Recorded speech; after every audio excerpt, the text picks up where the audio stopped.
Merci beaucoup, bonsoir à tous et à toutes. J'invite les membres du jury qui sont présents ce soir à me rejoindre sur scène afin que nous puissions continuer cette cérémonie de la CAMT. Donc ceux qui sont présents, merci pour le PowerPoint.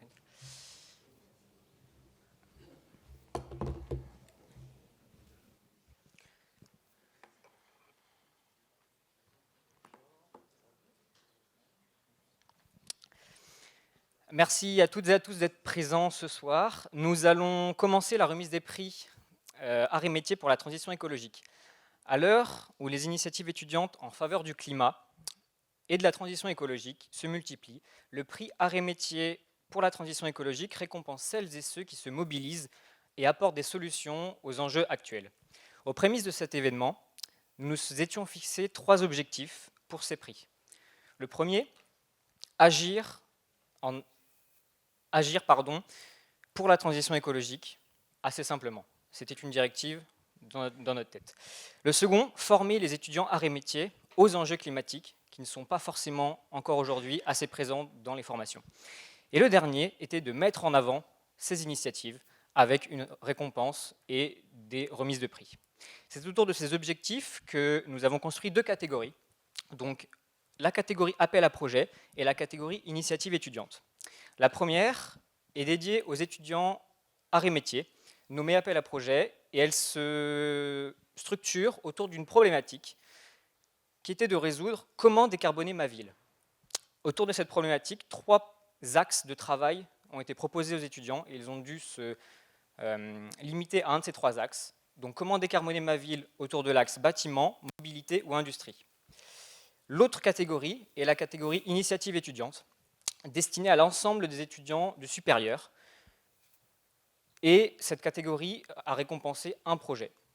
Et puis finalement, nous avons eu la possibilité de créer un 5e prix, un 5e et dernier prix, le prix coup de cœur du jury, qui a un prix à part. Et donc, les membres du jury auront l'occasion de vous apporter les explications de pourquoi ils auront choisi ce projet-là en prix coup de cœur du jury. Mais voilà, ça permet de faire 5 prix pour mettre en avant tous ces étudiants et toutes ces étudiantes qui apportent des solutions aujourd'hui aux enjeux qui nous tiennent tous à cœur. En tout, ce sont près de 100 étudiants qui ont participé au prix Arts et métiers pour la transition écologique. J'aimerais maintenant remercier l'ensemble des membres du jury, à la fois ceux qui sont présents ce soir, mais également tous les autres qui ont accepté de faire partie de ce groupe de travail. Leur expertise et leurs domaines respectifs ont permis de décerner toutes ces équipes avec une délibération sur un travail continuel. Donc merci encore et merci pour tout le travail que vous avez pu accomplir pour cette cérémonie. Nous avons voulu avoir un jury représentatif d'entités assez différentes. Donc ce sont des industriels, des directeurs d'entreprise, des personnes qui s'occupent des relations de développement durable au sein des entreprises. Il y a également des personnes du corps enseignant, donc un jury assez divers et varié pour représenter la pluralité de ce qui peut se trouver dans le monde aujourd'hui. Je vais donc maintenant appeler le premier projet, éco-colonne de douche, avec l'axe bâtiment. Donc les étudiants qui ont gagné, vous pouvez les applaudir, oui, exactement.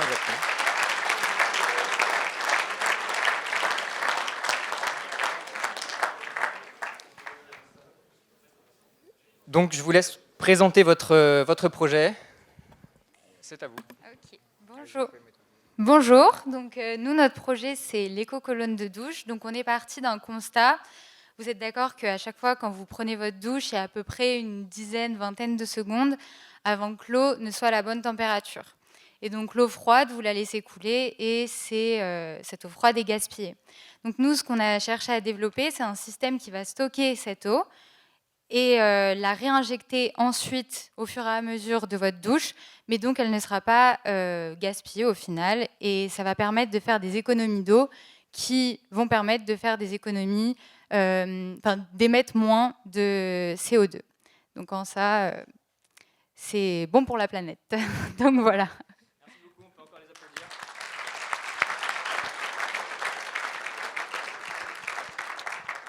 Et je vais maintenant laisser la parole à un ou plusieurs membres du jury qui se portent volontaire pour donner les explications.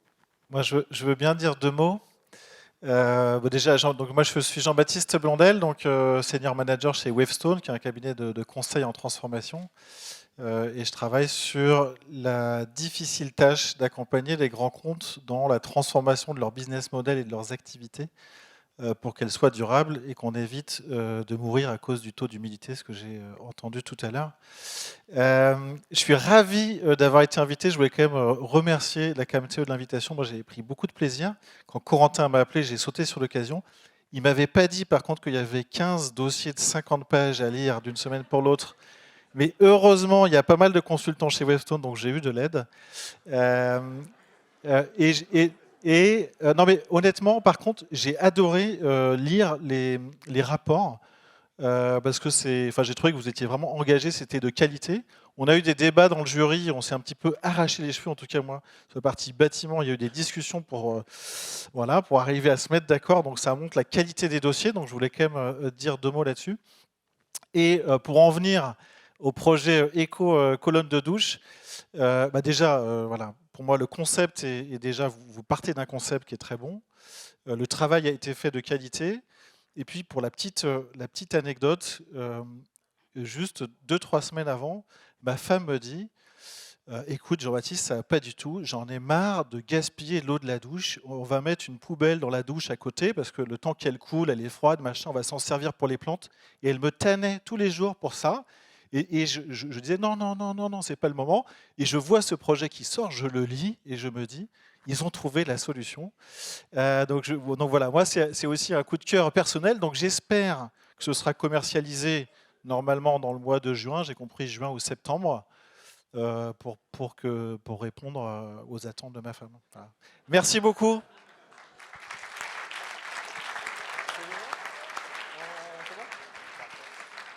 Alors, je ne vous ai pas précisé, mais ces prix sont accompagnés d'un prix financier et 4 000 € sont donnés à chaque projet gagnant. Donc, nous allons remettre un beau chèque de 4 000 € pour les étudiants avec une photo qui pourra être prise. Donc, bravo encore à eux.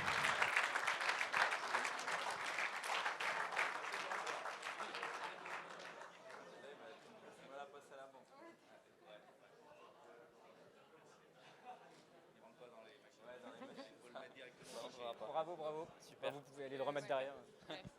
On va tout de suite enchaîner avec le second projet de l'appel à projet, avec l'axe industrie, le projet tout en vrac.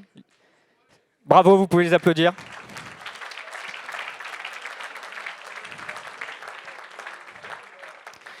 Donc, à vous le micro. Bonsoir à tous. Donc nous, on représente le projet Tout en vrac. Alors, je pense que vous avez tous en tête les images de la pollution plastique dans les océans, les tortues avec des sachets dans la bouche, voilà. Et en fait, on s'est penché sur la question, mais d'un point de vue émissions de carbone, et on s'est rendu compte que la pollution plastique et la pollution de la production des déchets alimentaires, elle était considérable en termes d'émissions de CO2 dans nos villes. Et donc, notre objectif avec Tout en vrac, c'est de développer l'offre de vrac dans les supermarchés pour rendre ce mode de consommation accessible au plus grand nombre, avec des produits du coup beaucoup plus variés. Donc, on vise le yaourt, la sauce tomate en vrac. Et donc, voilà. Et on voulait aussi remercier évidemment le jury qui a pris le temps de lire notre dossier et la KMT pour tout ça. Merci beaucoup. Je vais laisser la parole à un des membres du jury également, ou deux, si vous souhaitez. Voilà. Je suis Patricia Gatti-Grégory.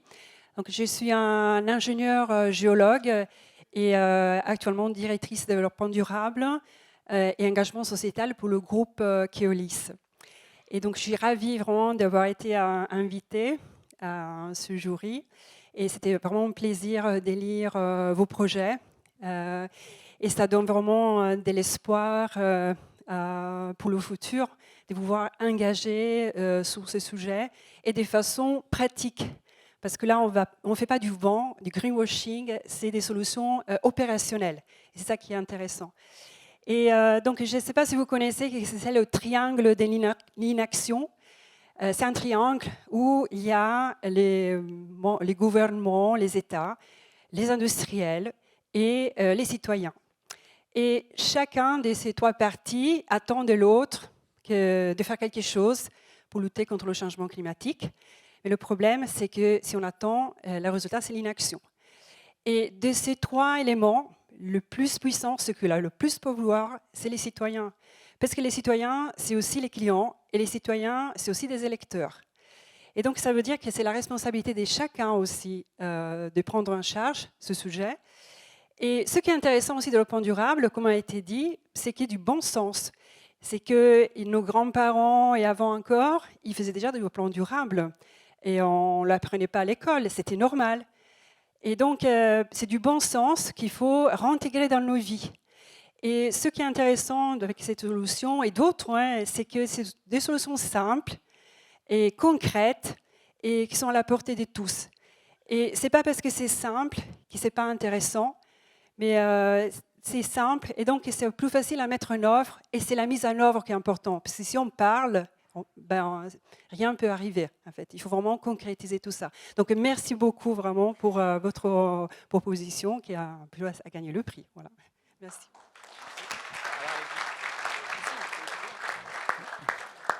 Donc Alain Robert, moi je représente le groupe professionnel énergie des arts et métiers. On travaille beaucoup sur des sujets sur la décarbonation et sur l'énergie en général. Et je vous invite, si vous ne connaissez pas encore ce qu'on fait tous les lundis, une fois par mois, on reçoit des dirigeants d'entreprise. On a reçu le patron de EDF Offshore, donc éolien offshore, la dernière fois. Je pense que la prochaine fois, on recevra Haute-Paris. Donc voilà, renseignez-vous sur le site, vous verrez, c'est facile, vous pouvez vous inscrire. Donc que ce soit des gens en activité ou des étudiants. On a Joseph Sola, le président, qui est là-bas au fond, donc qui pourra vous en dire plus. Voilà, donc je voulais féliciter aussi ce projet. Moi, je trouve qu'il y a encore des grands enjeux en plus qui sont à traiter, qui sont de la technologie, qui ne va pas être facile. C'est tout ce qui est traçabilité alimentaire sur ce genre de solutions, pour faire des retraits en cas de problème. Donc, je pense que vous avez encore des choses à creuser, et c'est... Comme ça n'existe pas vraiment, c'est que ce n'est pas facile et c'est vraiment un boulot d'ingénieur, donc c'est intéressant, félicitations. Et comme promis, également le chèque. Bravo.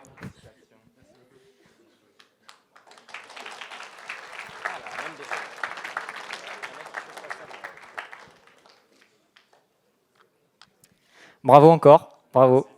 Et bon courage pour la suite de votre projet. On peut enchaîner avec le troisième et dernier prix de l'appel à projet pour l'axe mobilité.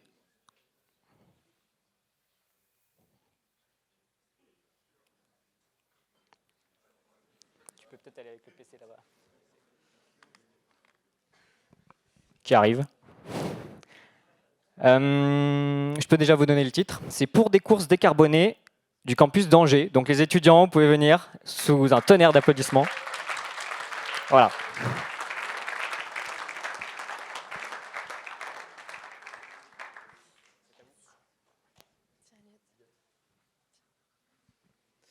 Alors, bonjour à tous.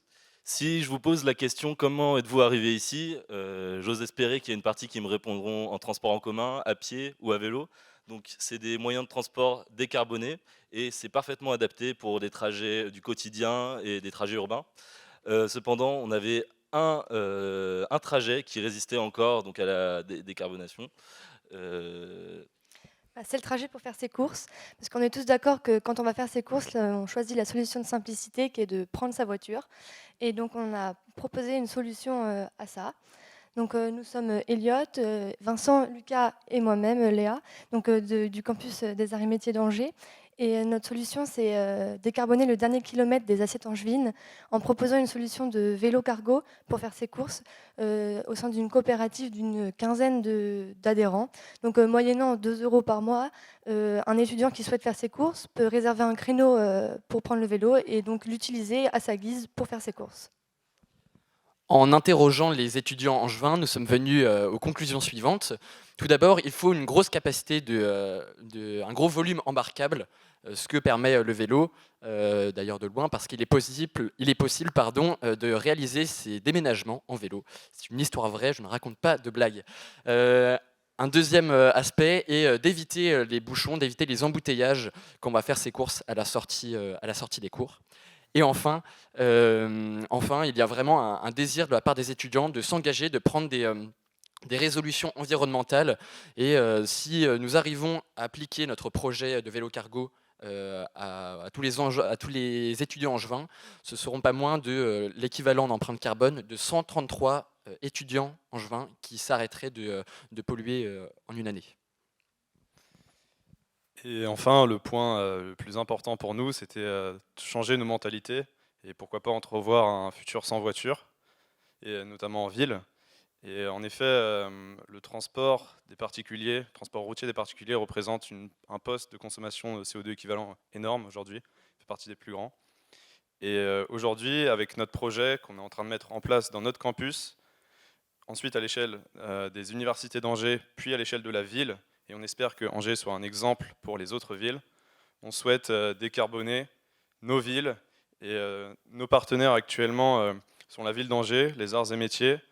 Nos financements sont le groupe Édouard Leclerc. On est en ce moment en train de voir avec l'ADEME aussi, on pitch notre projet dimanche matin à l'ADEME. Et on espère en tout cas pouvoir le mettre en place au plus vite. Justement pour la pérennité de ce projet, on a contacté donc l'association environnementale de notre école pour que ça ne soit pas juste un projet de 6 mois, mais vraiment quelque chose à long terme pour que chaque année le vélo puisse être utilisé. Donc merci à tous de nous avoir écoutés. On voudrait aussi remercier d'abord l'équipe de la CAMT et nos professeurs qui nous ont guidés sur ce projet, donc Guillaume Grandpex et Adrien Salomé. Merci beaucoup.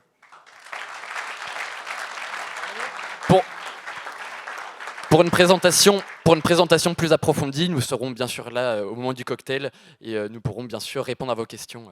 Voilà. Merci aussi au jury d'avoir prêté attention à nos dossiers.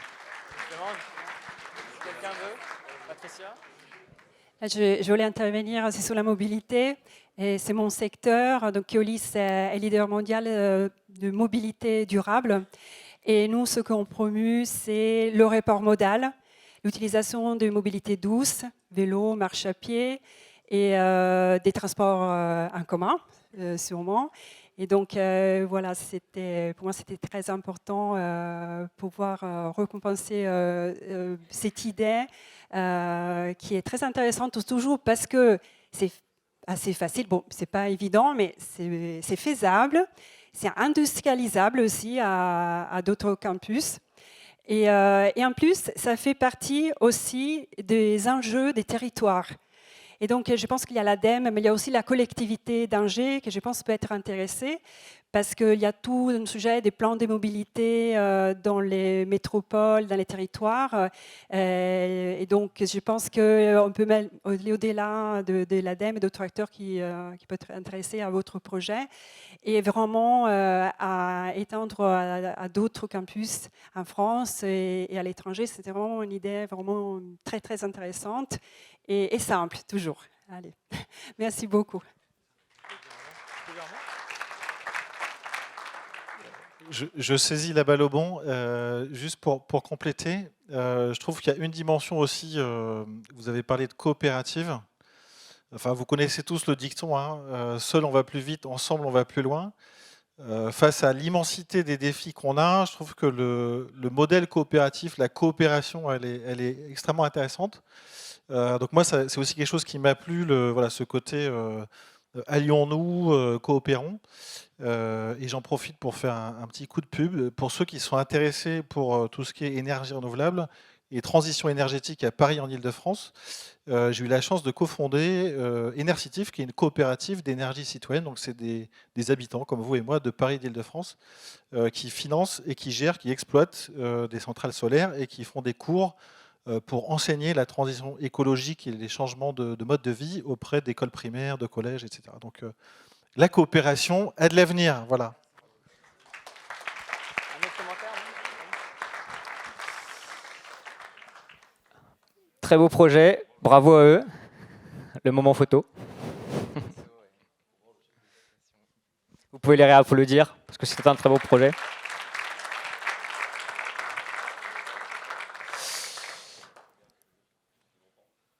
Comme je vous l'avais annoncé tout à l'heure, ces prix se structuraient sur 2 catégories. Donc nous allons maintenant passer à la catégorie initiative étudiante, avec non pas un groupe d'étudiants des arts et métiers, étant donné que ce prix était ouvert à toute école, mais à des étudiants de l'ECE Paris. Donc je les appelle à venir... C'est pas ça? Attendez. Bravo.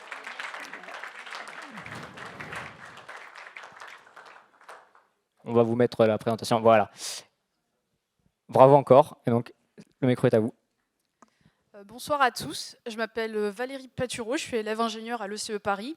Voici mes camarades Kathleen, Diana, Anand et Adrien. Et tous les 5, on a eu une idée. On s'est dit que, comme en France, vous savez, le secteur de l'agriculture est l'un des secteurs le plus polluants. On s'est dit qu'il y avait peut-être quelque chose à faire, il y avait peut-être des choses à régler dans ce secteur-là.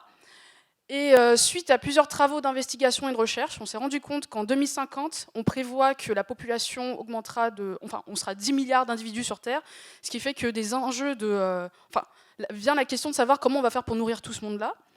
Donc les besoins en protéines vont doubler. Donc il faut trouver une alternative à cette façon de se nourrir. Donc on a pensé aux insectes. Alors j'ai une question pour tout le monde. Qui a déjà mangé des insectes ici? Ah,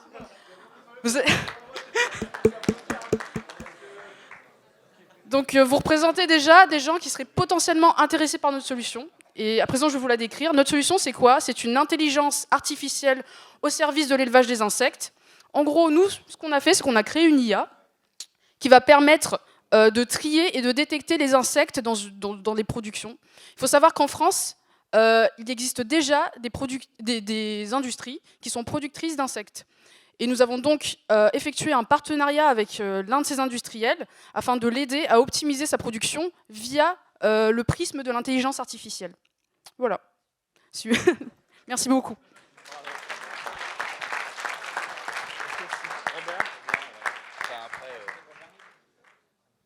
Oui, donc moi j'ai beaucoup aimé votre projet. D'abord parce que je pense que vous avez bien expliqué la façon dont ça a évolué. Au départ, je crois que vous vouliez faire quelque chose qui servait carrément aux consommateurs, mais vous vous êtes rendu compte qu'il n'y a pas vraiment de business model là-dedans. Donc vous êtes orienté vers un projet B2B plutôt, où vous vouliez donc proposer un service. Donc c'était bien décrit. Bon, il y a de l'IA en plus. Moi, j'ai un peu travaillé là-dedans, donc ça me faisait plaisir de voir un peu d'IA. Donc je n'ai pas compris comment on repérait les insectes morts. Mais enfin, bon, vous m'expliquerez avec l'IA. C'est quand ils ne bougent plus, c'est tout? C'est quand il bouge plus, et puis il y a aussi quelques petites différences qu'on verra si vous voulez. D'ailleurs, si vous êtes intéressé, pareil, on sera là pour le cocktail. D'accord, donc et puis on pourra goûter peut-être. Non, vous avez apporté de quoi pour le buffet? Non, non. Bon, l'année prochaine, alors on vous réinvite à ce moment-là. Hein. Voilà, donc félicitations, c'est un très beau projet.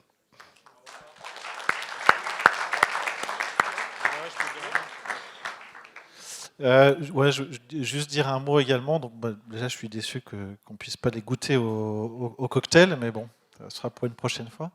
Non, mais juste pour dire qu'effectivement, la technologie, je pense que c'est un des leviers extrêmement utiles et forts pour cette transition qui est devant nous. Donc là, vous avez choisi un sujet d'ampleur, le sujet de l'alimentation. Donc, je pense que c'est aussi quelque chose à retenir, comment la technologie qui peut avoir elle a un impact environnemental, elle peut avoir des enjeux environnementaux, mais elle peut aussi avoir des bénéfices extrêmement forts. Donc c'est une belle façon de le prouver. Merci.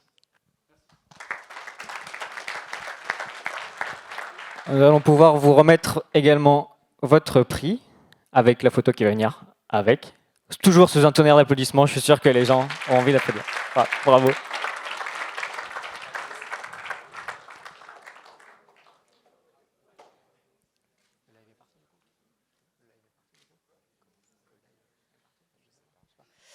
Bravo encore, et nous allons pouvoir enchaîner avec le 5e et dernier prix, le prix coup de cœur du jury. C'est un projet très intéressant de Unilassa, du campus de Rouen. Donc j'invite les étudiants qui sont présents à venir nous rejoindre. Bravo, vous pouvez les applaudir. Sur un projet sur la valorisation du marc de pomme. Ils vont pouvoir vous l'expliquer bien mieux que moi.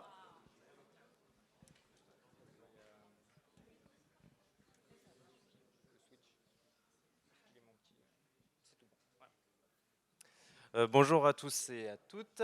On a construit un projet sur la valorisation du marc de pomme, donc, qui est un coproduit de la production cidricole, notamment en Normandie, donc là où est située notre école.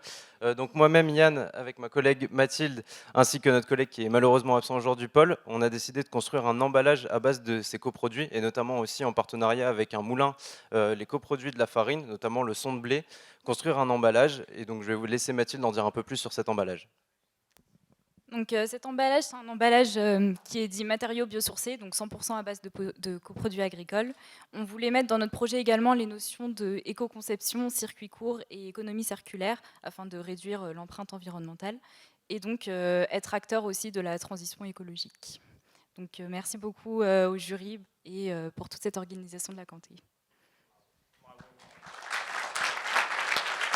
Eric, vous vouliez montrer comment ? Oui, comme l'a dit tout à l'heure mon collègue du jury, c'était très difficile de départager les très bons projets qu'on avait. Et la pondération du tableau Excel de Corentin a fait qu'il a bien fallu choisir, il y a eu des débats. Hein. Donc on a vu 4 projets très très bons, qui avaient tous un point fort. Un, c'était effectivement l'intelligence artificielle, l'autre c'était l'originalité, l'autre c'était l'étude marketing, il y avait des points forts dans chacun des projets. Et il y en a un qui a été relativement bien noté par tout le monde, c'était ce projet-là, mais il n'a pas remporté effectivement un prix, mais tout le monde a aimé ce projet. Pourquoi ? Parce que c'était simple, c'était opérationnel, ça sentait bon la pomme et ça sentait bon la Normandie, et c'est complètement fini, quoi. C'est des choses simples, très, très basiques, avec des ressources locales, et je pense que ça va être commercialisé très bientôt. Donc c'est pour ça que le jury a à unanimité apprécié ce projet. Bravo.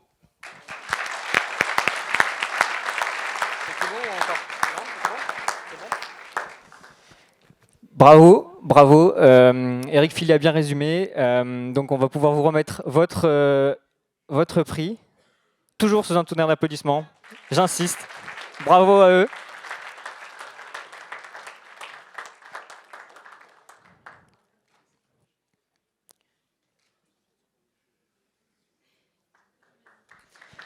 Merci.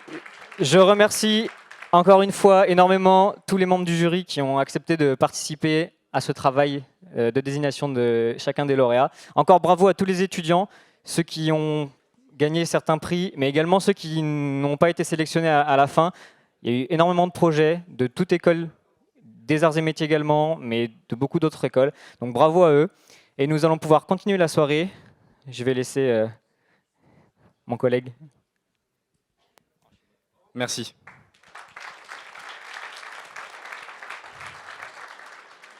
Donc, comme vous avez pu le voir, c'était des très beaux projets. Il faut savoir que on avait pas mal de prix qui venaient des arts et métiers, mais on avait pas mal de prix aussi qui venaient de plein d'écoles différentes.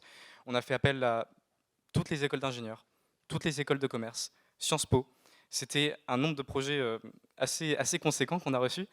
Et on a dû faire une présélection, et ensuite ça a été sélectionné par le jury. Mais sachez que ce qu'on vous a montré là, c'était vraiment intéressant, et la compétition était vraiment rude. Je crois que l'un des jurys l'a dit. À partir de maintenant, on va pouvoir passer à une autre partie. Avant ça, j'aimerais vous dire que tous les projets que vous avez vus, vous l'avez entendu de la part des candidats, mais vous pouvez les revoir au-dessus, et notamment vous pouvez avoir des détails techniques si jamais ça vous intéresse, si vous avez envie d'en savoir plus.